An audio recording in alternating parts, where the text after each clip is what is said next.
Well then, welcome to the Den, a very special episode of Kip U. We're in the den wherein I keep my wall-mounted record player and velvet bullfighter paintings. What, you don't? Anyway, today's topic, a topic near and dear to my heart. Why do the dealers hug so much? Let's talk about it. It's not particularly important, but there is a reason why they suck so bad and why your experiences with them have been so negative. So let's get into it, shall we? Okay. In 1979, Chrysler went up against the wall. They were bankrupt, and they lured, with the promise of $1 a year salary, they lured Lee Iacocca over, who proceeded to convince Congress to loan them a bunch of money. And meanwhile, he imported an idea he had from Ford. By the way, I should point out that most of what I'm going to tell you is probably not true, only because I'm too stupid to research it properly. But nonetheless, I'm going somewhere with this. I'm going to get somewhere. We're going to arrive at the same place together about why the dealers suck so bad. Anyway, Lee Iacocca secured a bunch of loans. Lee Iacocca had pirated an idea from Ford of Europe called the Minimax, which was the original minivan that they had developed at Ford but decided there was no market for because they're geniuses. Anyway, he brought that over, and by 1984, 1985, the minivan was a huge hit on the K platform, which was also a huge hit, which were wonderful cars. Maybe wonderful is a strong word, but they were very good cars, the K cars, the Reliant, the minivan, the Omni, the Horizon, a whole slew of things that Chrysler was using into the early 90s. Anyway, by 87 or 88, Chrysler was solvent again. They repaid their loans 7 years early. They proceeded to buy AMC. From AMC, Chrysler got more out of that purchase than AMC got out of it. And not just Jeep, which is what they really wanted. They didn't care about the rest. But Chrysler learned about cost control and part sharing in a way that they really didn't know before. The point being that by the early 90s, Chrysler was the most profitable of the big three car companies. And this is at a time when the big three were hurting because the Japanese had taken a huge amount of their market share, mostly through this idea of quality. But Chrysler's and Jeeps through the late 90s were innovative and exciting and engineering driven and forward thinking. They were wonderful. The Viper, the original 1994 Dodge truck, was a huge revolution and kind of revolutionized trucks.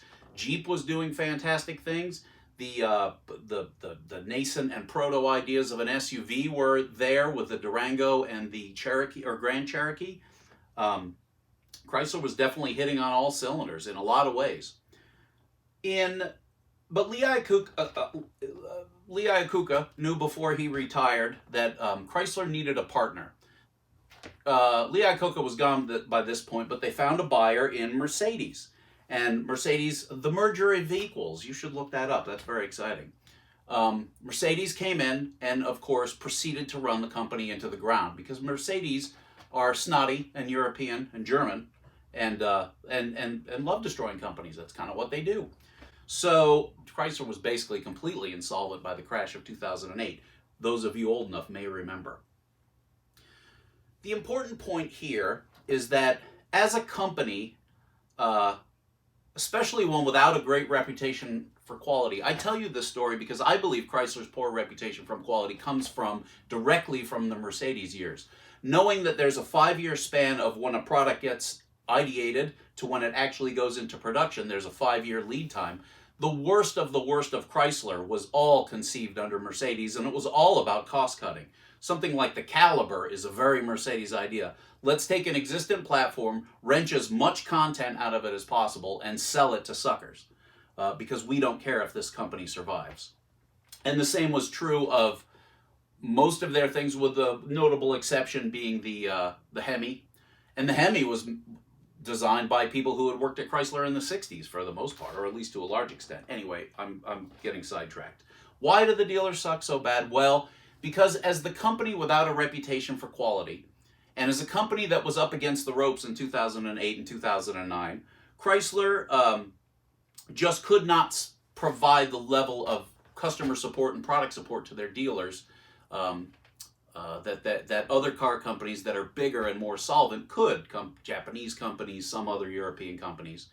So consequently, the sum of it is that the dealers they don't make much money, if any, by selling new cars. Shocking to know. I believe dealers make far less than $1,000 on each new car they sell, regardless of the MSRP. Where the dealers make their money is in the service department and by selling used cars. But there's also a structural imbalance that makes the dealership experience suck even harder for the customer, which is that the incentives line up such that the dealer is not interested in your warranty repair. Why? Because a poor company like Chrysler doesn't pay, they pay a flat rate for all the warranty service work, and that rate is far less than the dealer can charge for non-warranty work.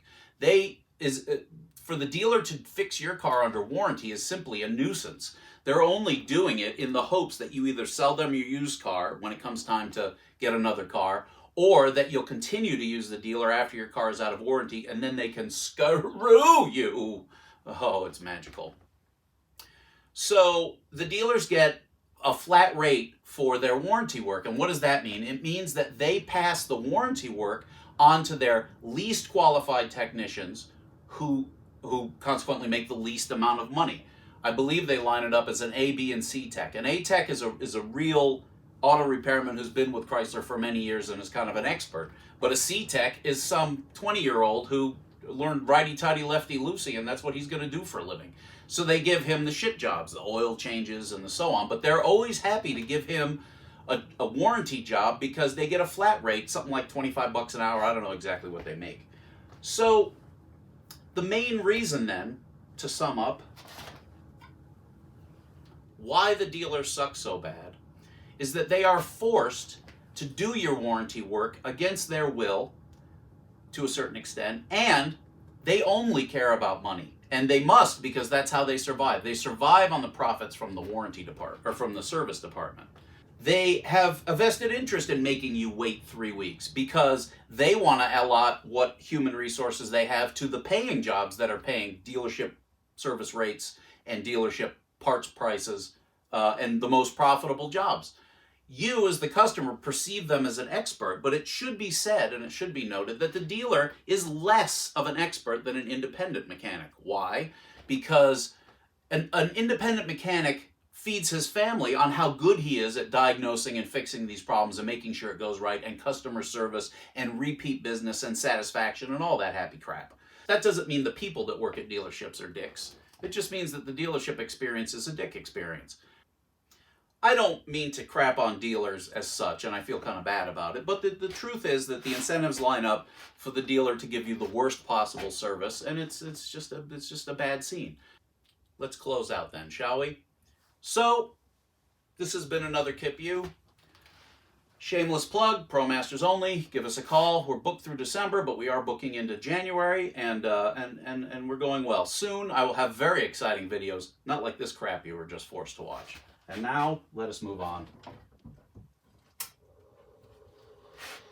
Wall-mounted record player. Tubes have to warm up.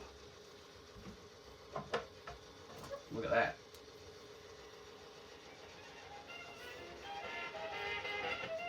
That's some high fidelity.